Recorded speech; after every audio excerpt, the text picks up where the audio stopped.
sa vlog ko sa aking pag-revive and upgrade ng aking lithium battery. Guys, update lang guys. Ito na after 4 days, 3 days ng pag-check ng mga battery para makatipid kung ano pa yung pwedeng gamitin guys. Ayan, nagkaroon na ako ng final decision, no? Ayan, gusto ko lang i-recap na yung ginawa ko. Nag-invento na ako ng mga charging pang charge para mag-recharge yung battery ko. Dahil inisa-isa ko, tinanggal ko nga siya, binaklas ko, kaya para malaman ko kung healthy pa siya, nag-charge pa siya, nag-hold pa siya ng battery. Check it for 4 days ngayon.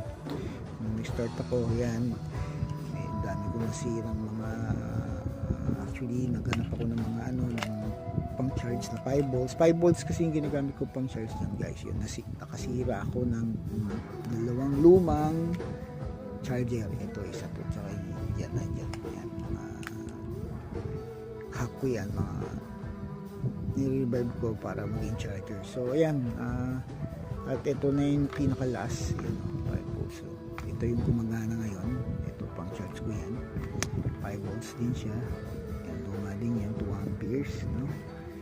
Ayan, so binabantayan ko na pag-hinila kasi pag umiinit, natanggal ko, nasisira yung capacitor niya eh. So kasi feeling ko malakas talaga to, high capacity, hindi kaya ng charger. So pag uminit, kailangan tanggalin mo na siya.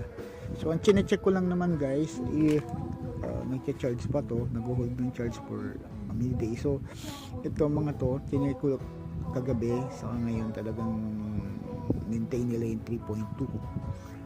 Mapalo sila ng 3.2. So magagamit ko pa siya. Bali, ang gagamitin ko ngayon, ang dadagdag ko lang ay 2 set. So yan guys, so ngayon i-unbox ko na rin yung para makita nyo guys yung aking paunang module ng battery. Yan, unbox natin. Tanggal ko na yan, nakita ko lang set. This is 7 piece. Nagkamali ako kasi nung order ako, kala ko ang kulang ay 7 lang pala, sira na rin yung talagang inaakala kong pwede pa na gagamitin sa ibang pang solar. Ngayon ito guys yung mga bago ko. Yan yung bagong dagdag. Dito ba? Yan siya guys. So, ito yung mga bagong lithium ion ko. Yan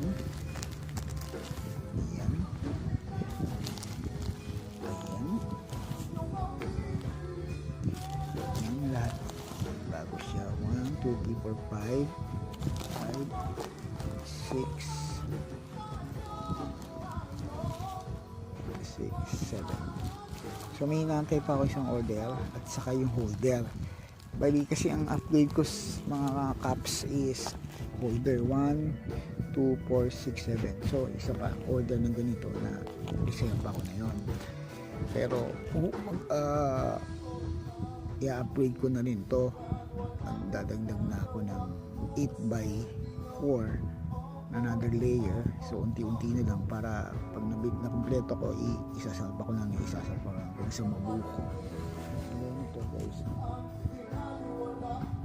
So ganun. Naantay ko lang yung bracket. Papakita ko rin, vlog ko rin sa inyo yun guys. So ito na.